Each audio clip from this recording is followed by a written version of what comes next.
Hello guys, welcome po sa aking YouTube channel, Janstyle Tip and Tutorial. Meron pa akong ibibigay na tips para sa inyo mga guys upang dumami po ang ating followers sa ating Facebook profile or Facebook page. Sundan nyo lang po ako. Let's go!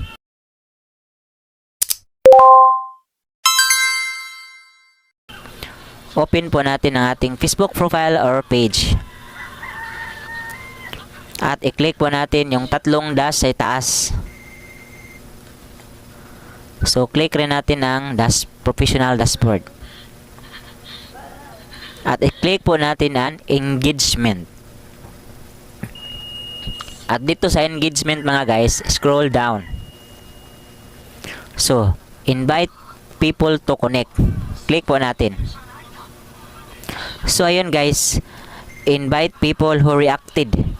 Send a connection invitation to people who reacted to your post but who don't currently like or follow. Alam niyo po guys, invited po natin sila. Nasa kanila yon kung i-accept nila. So, i-click po natin yung invitation. So, ayun guys, na-invite na po natin sila. At sana i-accept nila guys upang dumami ang ating mga followers. At goods na yun para sa ating account. So, yun lang po ating tips for today. Thank you.